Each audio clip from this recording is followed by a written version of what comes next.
Welcome to the Explainer. Now, if you keep a reef tank, you already know the feeling. It's that familiar, creeping anxiety that hits literally the second you leave your house. You're constantly wondering, wait, did the heater get stuck on? Is the salinity spiking right now? Did a tiny pH swing just completely jeopardize thousands of dollars of carefully grown and, let's be honest, incredibly expensive coral? Well, for modern aquarists, aquarium controllers have evolved from those clunky old basic outlet timers into full-fledged, centralized automation platforms that basically eliminate all that anxiety. Today we're analyzing two absolute heavyweights in this space, Neptune Systems Apex and GHL. We're going to look directly at the data to see how these controllers actually act as a life-saving brain for your tank, severely reducing your daily maintenance and massively improving your system's overall stability. Here is our roadmap for today's explainer. First, we'll cover the aquarium's brain, then Apex, the modular automator, followed by GHL, the cohesive ecosystem. After that, we'll look at key features to compare and wrap it all up with making your choice. So, let's jump right in. Section 1. The aquarium's brain. Okay, let's dive into this and establish our technological baseline. At a high level, an aquarium controller works, well, exactly like a biological brain. The sensors, the probes measuring your temperature, pH, ORP, conductivity, and water level, those are the tank's senses. They're just constantly out there gathering data about the environment. Then you have the controllable outlets or relays. These are connected to your heaters, your chillers, dosing pumps, skimmers. Think of those as the muscles actually taking action. So when the senses detect something is off, the brain immediately fires the muscles to fix it, automatically. No panicking required. So how does this translate into real-world applications that actually protect your livestock? Honestly, most automation projects start right here.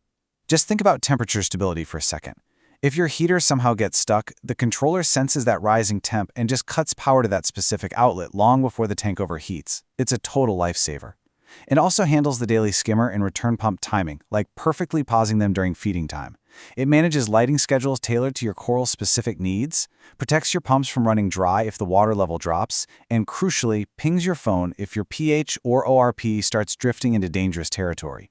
These are those early, real-world wins that keep a reef incredibly stable while you're stuck at work or away on vacation. Which brings us to Section 2, Apex, the modular automator. Let's really look at their broad automation approach. When you look at Neptune Systems Apex platform, the core philosophy that immediately jumps out is modularity. Basically, as your tank grows, Apex grows right along with you. You absolutely don't have to buy everything up front.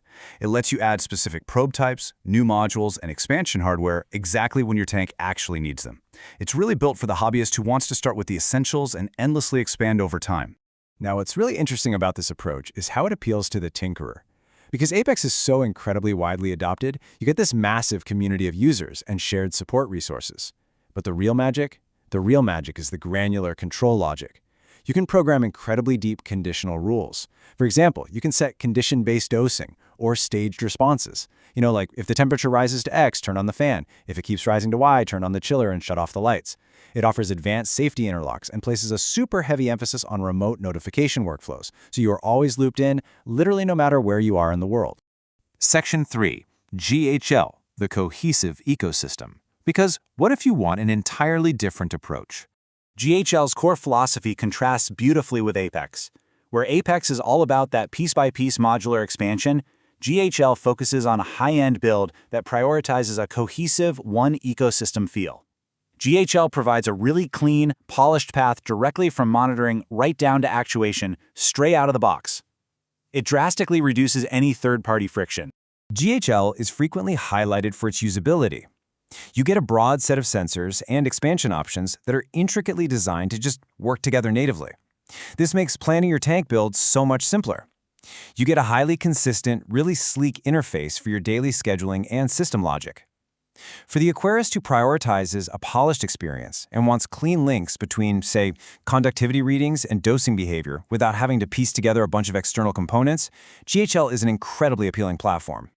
Section 4, Key Features to Compare. We've seen their philosophies, now it's time for the head-to-head showdown. If we juxtapose these two heavyweights, it really boils down to this.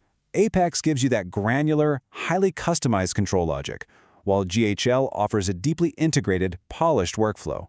And I want to be absolutely clear here, based on the source material, there is no wrong choice between these two capable automation hubs. The right choice is simply the one that fits your specific personality, your long-term tank goals, and honestly, your setup tolerance. When evaluating them side by side, you need to systematically break down 4 vital categories. First up, sensor coverage. Which parameters do you actually need to reliably monitor? Do you just need temp and pH, or are we talking ORP, conductivity, and flow? Second, control outputs. How many controllable channels do you get right out of the box, and what's the platform's capacity for future expansion? Third, automation logic. You need to evaluate the flexibility of their conditional rules and staged responses. Does the system actually allow you to easily implement the complex dosing workflows your tank requires? And finally, alerts and reliability. Look very closely at their notification workflows. How does the system behave during a sudden power loss? Or worse, if a probe fails and gives a false reading? These are the real-world factors that dictate which system truly belongs on your tank. Section 5. Making your choice. We're at the final stage, so let's look at a practical blueprint. So the crucial point is following this exact 3-step checklist to guide your purchase. Step 1. Physically map out your current equipment and realistically project your upgrades for the next 12 to 24 months. Don't just buy for the tank you have today, buy for the reef it's going to become. Step 2. Take that map and confirm that the controller's expansion channels and sensor compatibility perfectly line up with your plan.